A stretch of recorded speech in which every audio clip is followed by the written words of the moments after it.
So today I have a lot going on. My life is not just real estate, although I do have 6 houses I hope to be closing within the next 2 weeks. I have a lot of other things that go on my life that's just not real estate. Like, for instance, somebody in Minnesota went to 4 different Dunkin' Donuts and spent $50 in each Dunkin' Donut with a debit card that I have in my purse. How does that happen? I don't know. So I'm on my way to the bank to get a new debit card. And for my son, which is what this video is about, on Friday, his math teacher, who I've been having issues with all year, thought it was okay to call my son a spoiled brat in front of the whole class. That is a no-no for me, especially because my son has school anxiety already, and because he has special needs. So my son has got some special needs, and I have all the protections in place for him. He has a child advocate, and he also has a therapist that does attend some of the meetings with me. I see a lot of my son and what I was always in trouble. I was extremely hyper. I got into a lot of fights, but mostly I was misunderstood. They didn't understand me or my needs.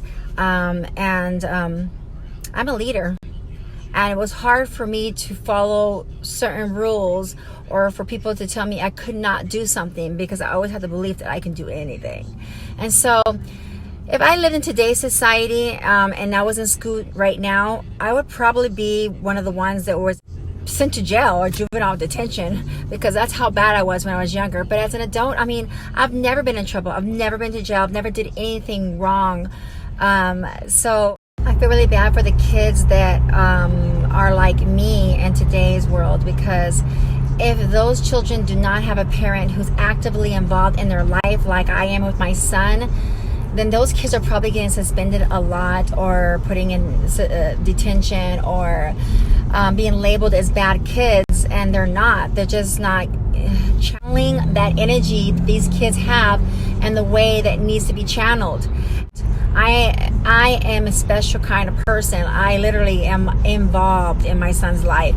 I go to all the ARD meetings. I email the principal directly. I get my advocate involved when I'm concerned about something happening with my son, because if we don't get involved in our special children's lives that are hyper determined, that sometimes stubborn kids. I have 3 older kids. They're nothing like my son. I think he's the only one who turned out more like the way I was when I was younger. My son to use his energy in the right way. I'm trying to teach him his triggers. I'm trying to redirect his energy. I'm trying to show him that he can be anything he wants to, and that he's extremely smart, because smartness doesn't always come from what you learn in school. My son has been doing things with his hands since he was 4 years old. There's videos of him putting things together as of like 4 years old. So we need to find out what's special about our children, and we need to help them grow that special thing that they have. We can't allow the school or anybody to determine what our kids can and cannot do. We have to be able to put into our kids' minds that they can do and be anything they want, and that everything is possible. My son was watching a video the other day while I was showing him a video, because I'm always watching the travel videos.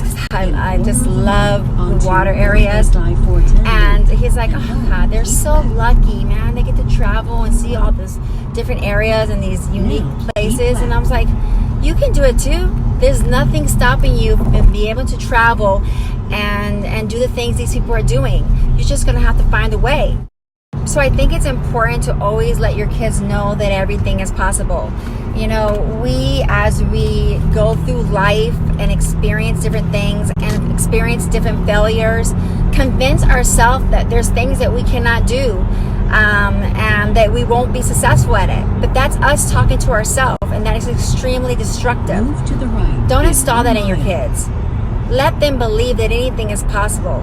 Let them believe that they can travel. Let them believe that they can live in that big house. Let them believe that they can drive that car. And let them believe that they can have multiple millions of dollars in the bank. we cannot destroy that illusion for our children, because a lot of times parents do that and they don't know they're doing it. I try my best with all my kids since they were little to tell them they can be and do anything they want to. But back to the subject of my son. So this teacher that I've been having problems with is also a coach. And Friday is when my son lost his phone. So he came already home upset and angry because his phone was missing. But he didn't share with me until yesterday that teacher was calling him names in front of the other students. And my son does not like to be embarrassed in front of the other kids. He has a hard enough time making friends because he's hyper.